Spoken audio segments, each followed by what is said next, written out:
I understand there's been a lot of discussion today and over the weekend about the CSKT treaty, and some big moves happened today in the Judiciary Committee. Tell us what's been going on.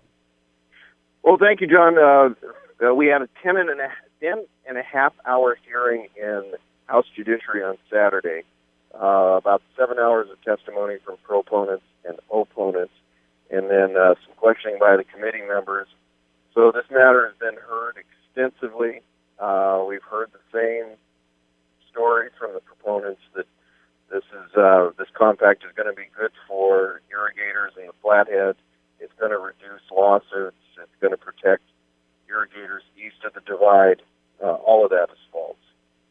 And what did the final vote come down to? What does it mean for the treaty? In House this morning, House Judiciary voted to table the compact on an 11-10 vote. Now, with that being tabled, is this something ripe for a silver bullet, that sort of thing? Well, that's going to be the discussion on the floor here in a few minutes at 1 o'clock. And there's going to be I predict, a significant rules fight as to whether the bill can be brought onto the floor or not. And as far as the reasoning behind the do not pass or the tabling of the bill, I understand you're one of those that moved for tabling it. Is that right? Correct. And what was it that drove you in that direction? Well, for me personally, it's the fact that there has been so much false information and so many lies perpetrated by the proponents, lies that have been echoed by the governor's office as well as the attorney general's office, that the tribes have aboriginal rights east of the divide that they will file if this compact fails.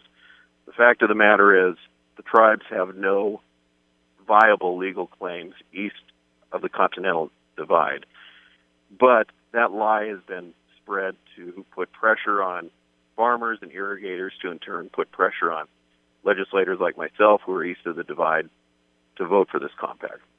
So you believe that with this CSKT treaty going down, at least in the form that's written now, there isn't a threat to ranchers, farmers on the east side of the divide for lawsuits from the CSKT?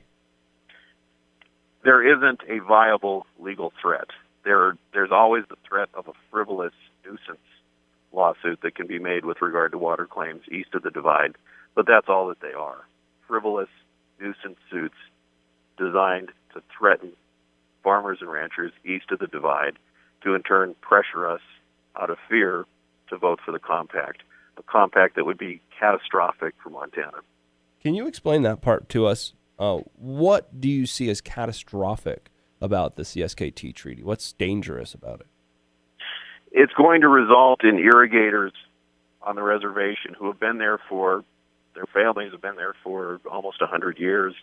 They're not going to have the water that they need to stay in business. It's that simple.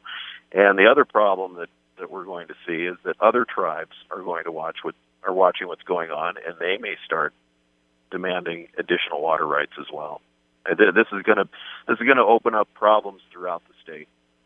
I see. Now, as far as you had mentioned earlier, lies that were playing a big role in your reasoning for not passing this and tabling it. Was that the extent of the lies that you highlighted? That you had mentioned the East of the Divide issue, but were there other things that were pertinent to you as far as the lies are concerned? Yes, the compact supposedly creates this water board that will regulate water usage on the reservation. The problem with this water board is that there's no real right of appeal from this water board for irrigators who are aggrieved by the board's decision. If you don't have any right of appeal when you're defending your water rights, you don't have any water rights. This board is a sham, and the so-called appellate rights that exist from board decisions are a charade.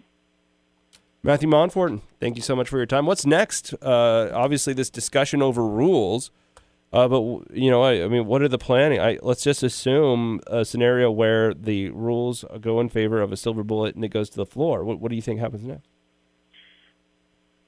If the compact goes to the floor, unfortunately, the proponents have enough votes to prevail, and that's largely because of lies and deceit with regard to especially legislators east of the divide who have been threatened to vote for this compact because supposedly their farmers and ranchers will be threatened by lawsuits. It's all false, but unfortunately, false arguments are probably going to carry the day.